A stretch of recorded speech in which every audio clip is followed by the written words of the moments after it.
That was the trailer for Just Mercy, the film we're going to be talking about that is now streaming on Amazon. I really like this film, guys. I'll say that much. I really enjoy. I don't know if enjoys the optimal word. I was really really moved by this movie in a lot of ways. And I'm going to say this to start us off. We'll go into general thoughts. I'll start with you, Dominic, after this. But I'll say this.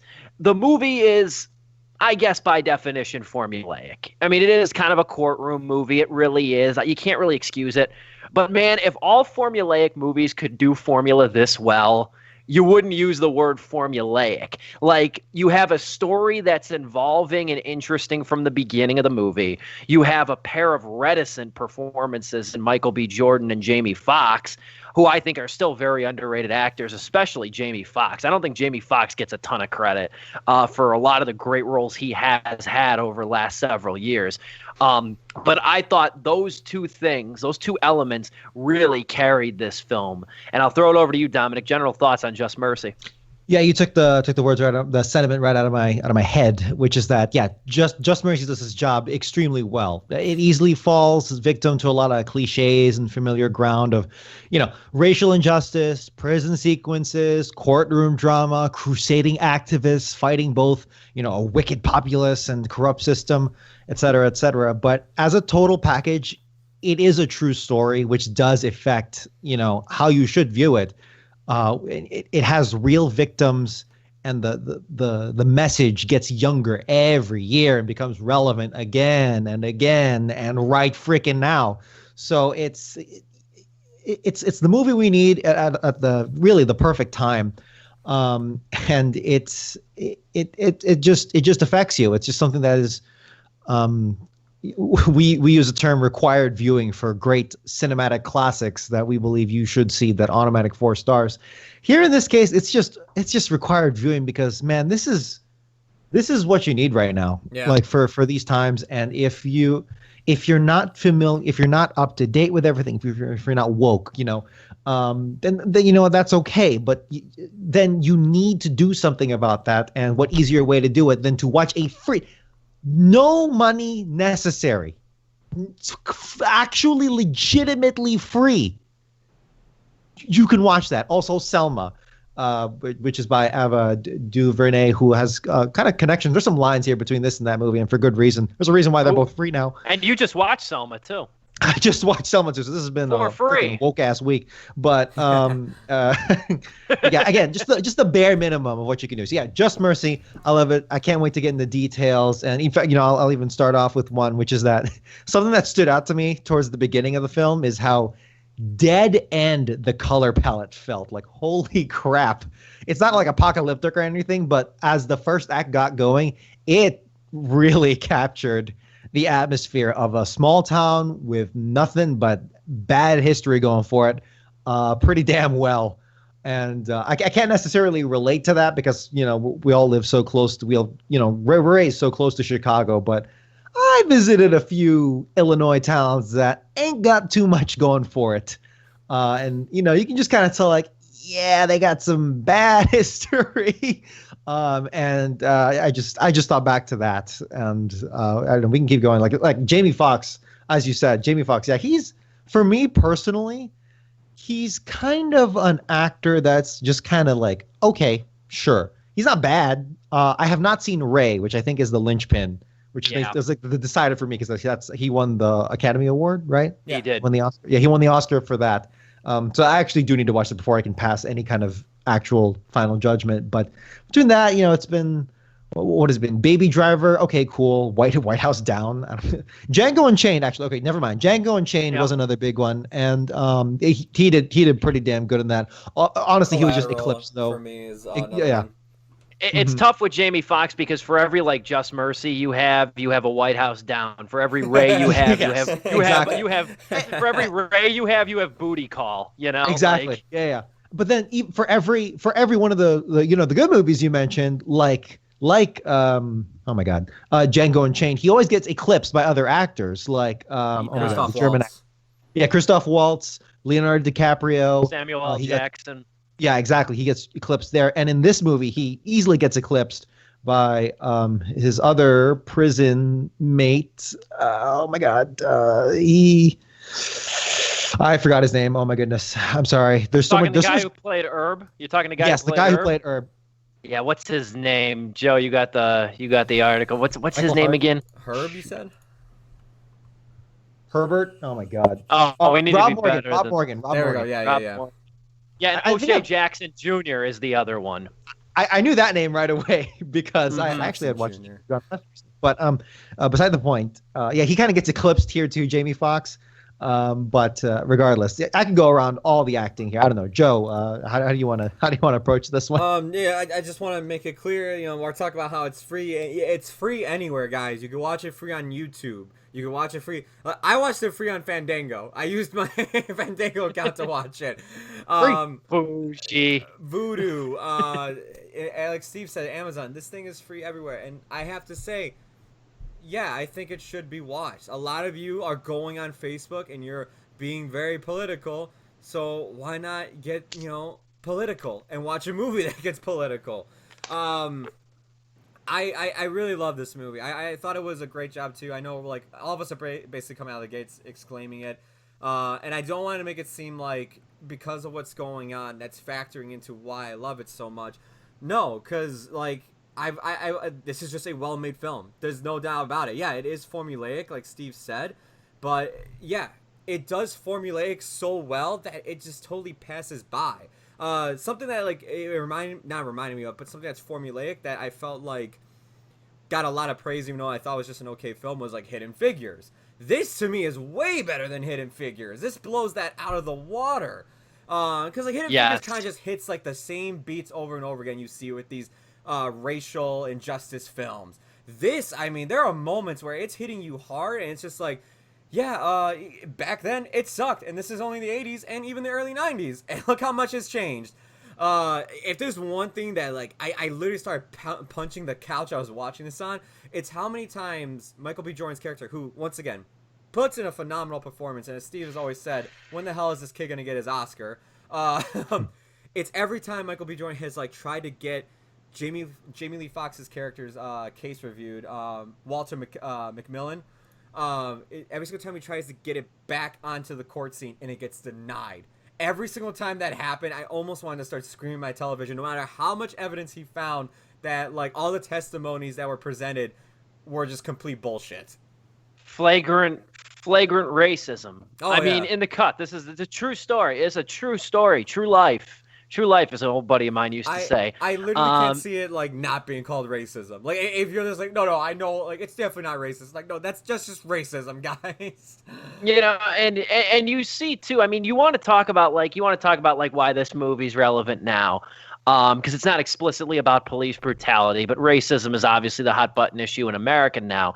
And if you want to talk about why this movie is relevant, you see the systemic oppression side of it. You see this predominantly white town, this white southern town that is just, even though the district attorney and the higher ups, they know in their hearts that McMillan is an innocent man. They know that. They know that deep down. They feel safer because a black man's behind bars on death row, nonetheless. They feel safer. That makes them sleep at night. That makes the community sleep at night, and that's the kicker with this whole movie. I will say, you don't get a lot of these parallel movies, and what I mean by that is like a movie, like there's two different movies, like you see what's going on in the same story timeline. This is a stupid movie to bring up during this discussion, but I'll always remember the movie Get Smart with Anne Hathaway and Steve Carell. They had another movie called Get Smart, Bruce and Lloyd or something like that. It was something like that, and it was like showing what those characters I know what you're talking about. Okay. What those characters did while Anne Hathaway and Steve Carell were like doing what they were doing. I think a better example might be Flags of Our Fathers and Letters from Iwo Jima. That's the better one, yeah. But I always think of that one for some reason. My point being, though, is if there was another, like, hour-and-a-half movie that was, like, taking place while this was going on, I would have loved for it just to be the three men on death row. Those scenes were great. Those scenes in and of themselves were some of my personal favorite of the movie. The scenes with Herb, O'Shea Jackson Jr.'s character, and Walter McMillan, played by Jamie Foxx. Those characters communicating through the walls of their death row cells. I love those scenes, and and just the way they communicated, like even how Walter would calm down Herb when he was like suffering through one of PTSD. his Yeah. PTSD bouts. Like the way he'd calm him down, he'd be like, "You're outside. You see the pine trees. They were here long before we were born. They're gonna be here long after we're gone." And like those scenes were like Zen in a way almost, and just the communication factor too. And O.J. Jackson Jr. provides the smallest but most perfect dose of very light comic relief in some moments. I found those scenes 4-star scenes, Yeah. quietly beautiful in a movie with a lot of hurt and a lot of pain And behind the it. thing is that if this was those like typical movies, like just like generic formulaic movies, there would have been like some sad music playing in the background to try and get your emotions. But no, like there's no music playing, like you're saying. It's just the characters interacting, and then just really smart cutaways to like Jamie Foxx's character. God, I keep forgetting, even though we just keep saying all Johnny, just say Johnny D. Johnny Johnny D. D. Yeah, I'll just say that. It keeps cutting to Johnny D just in the forest, like looking up at pine trees growing and everything. Like it's very great scenes, man. And it's like there is a very powerful scene that eventually comes out of it. It's very sad and it's very tear jerking. I don't want to ruin it because this is a fairly recent film, and since the fact you can watch it for free, I don't want to give it away. But man, if I came this close to almost like breaking down because of how much it was actually tearing me apart watching this whole scene go down and this man suffering with PTSD and just how much worse it gets from there. The one thing too, I'll throw it over to you, Dom. I just want to add this one part because it's that scene he's talking about. There's just 2 quick points I want to make. Mm-hmm. The one thing too that you notice in this movie, and I don't know if you noticed it initially, it might take a second viewing, I think, for some people. The one thing I noticed is like the eyes of the characters. Like in so many instances, there's a lot of facial close-ups in this movie. Michael B. Jordan. Hell, even Brie Larson, who plays a small supporting role in this. She worked with the director on Short Term 12, so I wasn't too surprised to see her.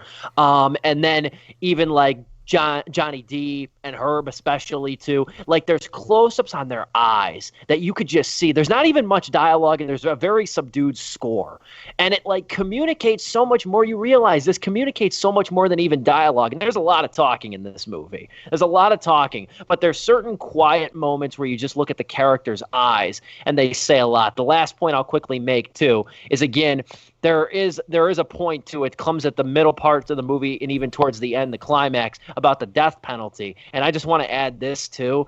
The death penalty is such a hot topic in America widely. I mean, we talk about it, you read it in the paper, you don't think much of it. Even though this is a dramatized example, it's still a lot different to actually watch it and watch the process. If you've read about it, this movie's pretty accurate to like the steps and the leading up and everything. It's pretty accurate, and that's kind of stark to watch. Dom, I'll throw it over to you. Yeah, a couple things actually. You bring up great points. Is that the first thing about the eye, the facial local close-up shots, and just how the movie is able to weave those techniques in. Like this is a movie where it's just so subtle in how it does its thing so well. Like we mentioned earlier, I think our consensus is formulaic, but it just does such a damn good job that you don't really mind one bit, and it's still deserves all its praise. There's no flashy shots like, I don't know, random example, 1917. Like those big panning shots, the big tracking shots and how it's all one thing. That's kind of its gimmick. Still great, but it's kind of very on the nose with it. Just Mercy is chock full of like small but very poignant and just highly effective moments that hit you, and you don't realize it's hitting you until well after it's passed. And it's the stuff that pretentious film analyses YouTube channels will just love to pick apart, which I also love watching those as well. And yeah, what you mentioned about the death penalty and how that has overtones of how trying to tackle that subject as well. I actually remember watching Shawshank Redemption for the first time, actually, just in the past couple of years, starring Tim Robbins, who also directed Dead Man Walking, starring Sean Penn. So, a lot of connection there. And it's like, thinking of those two films and how they approach very similar concepts and topics, it's like, man, those two, I do like those movies, but that is such another time and another style and just a whole different feeling. And then when you get something like Just Mercy, which just gets to the nitty gritty of it all, doesn't beat you over the head. Well, maybe it does, but it's not like overly done about, racism and, prison time. No, it's just there. It's like putting a camera, almost kind of like documentary, to a point, at least in its general feeling. It's not A Few Good Men with its courtroom scene. Exactly. It's Yes. not A Few Good Men. That's a great analogy. There's not someone that buses in the court doors be like, objection! Like, you know, exactly. And just so many cool things, so subtle but very powerful. Another thing it does well, formulaic but effective, is how it approaches law. Like, there are a lot of times where this movie could have like tripped up over itself, trying to explain how the process should go, how it didn't go. It's so effortless and seamless how the characters here talk about the law and the criminal justice process, partly because, the characters are just legitimately well-versed in law in real life as well. Partly because the movie walks the line between, as I said, flashy jargon and, just driving plot points really well. And partly because the real life Johnny D's prosecution and defense did such a piss poor job delivering any kind of justice here. Like, when you watch how this movie barely honestly breaks down how the process went for Johnny D, it's like, Jesus Christ, no one freaking tried. Yeah, and there's that scene where because it's such a huge monumental case in Alabama, and it's such a monumental case. The whole town knows about it. The whole town's affected by it. Michael B. Jordan goes into the current DA's office and he gives him a manila folder with like 2 pieces of paper, and he's like, "This is it." He's like, "This is it, without a shadow of a doubt." Without a shadow of a doubt, this guy murdered this woman. Yeah. It makes you rip out your hair, and that, which is the point. It's just a massive injustice. That folder wasn't even long enough to be the cliff notes of the trial. No. You joke about it, but it's like, my God, man. Joe, I'll throw it over to you. What do you have to say? Oh God, I had a point I wanted to say, and it's like now it's. I'll say, as you think about that, let me just mention that again. This is a true story. Chelsea, my girlfriend, who I watched the movie with, she actually read the book, or rather listened to the audiobook, which is the same thing. Come on.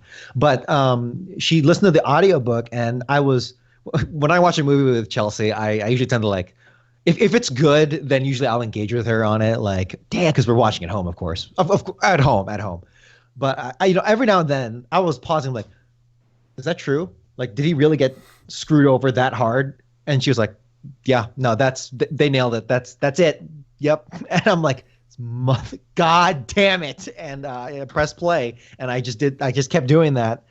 So man, this is a true story. And of course there's going to be, inconsistencies or whatever, that's not and for anecdote's sake, because I'm sure you asked her this question, and it's a hard question to answer, but I've even read a couple of reviews that say it is pretty faithful to the book. According to Chelsea, at least it's pretty faithful, yes. Yeah, so that's a good point. That's a good thing to mention too, which I'm happy to hear, because I know that book was really popular. I do remember it. Yeah. Joe, what was your point? I'm trying to remember so hard right now. That's okay. The fury of all this injustice. Like, you keep bringing up all these parts where like he gets screwed over. I'm just like, damn, like, that really did suck. And I'm like, wait, what the hell was I gonna bring up? Like, that was just like, like praising the film in some sort of way. I'll say this. I'll bring it back with this. God, I love Michael B. Jordan. Yeah, I love Michael B. Jordan. I've loved him since I dragged my mother to see Fruitvale Station, and he continues to impress me. And why this man has not gotten so much as an Oscar nomination brings my piss to a boil. It really does. What would be the Oscar win or nomination for you? For me, I would say he should have got one for this movie. I think he deserved it. I think he should have won for Fruitvale Station. Truth be told, is why I say he should win for. I need to watch that. I said it that year after I walked out of that movie, and even I upheld my belief to this day after seeing the movie 3 times. He should have won for Fruitvale Station. Yeah. The Oscar Grant story, which is another stunningly relevant story to this day too, in light of the murder of George Floyd. What's your point, Joe, before you lose it again? I love how, because he goes to Alabama, and this town that he's in, this county, praises that like, well, this is where To Kill a Mockingbird, you know, it's and it's like literally this is a story about a man who is a lawyer that is defending a black man because no one else will because there's injustice, and they just pride themselves as like, this is where the movie was filmed. It's just like. But like you guys are just completely ignoring the fact that this poor man is being this close to self-awareness. This close. Yeah, it's just like, oh, you could even stand where Atticus Finch once stood. Really, woman, could you tell me the significance of Atticus Finch? Could you tell me what he did?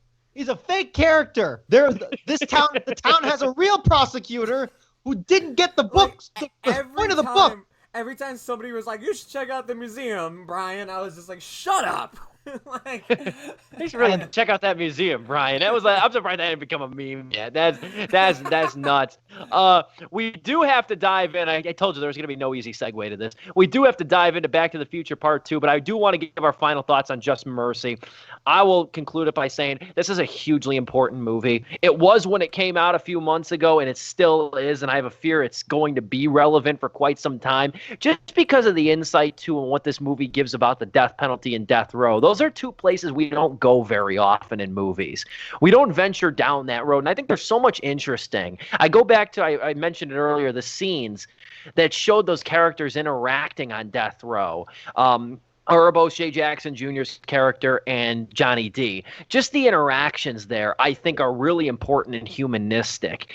And once again, I quote Roger Ebert all the time, but I say movies are empathy windows. I mean, that's what they are. And this is really a movie, too, that gets you pissed. It does. It's 2 hours and 16 minutes.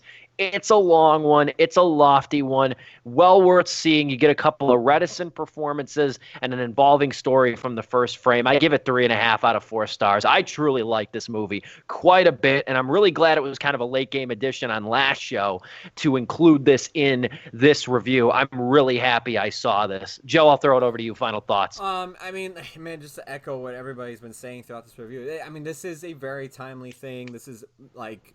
it's gonna be timely, like Steve is saying, and it sucks that it's gonna be timely. No matter like 10 years from now, I'm sure we're gonna be going and looking at this film, and we're gonna be like, damn, like, you know, once again, this is happening all over again. A great film to pair this up with, I think, too. And he makes an appearance. The actual lawyer, Brian. What's his last name again? Stevenson. He makes an appearance in this. Right after you get done watching this, and you want more, I say go watch 13th. I think that's a perfect companion piece to this movie as well.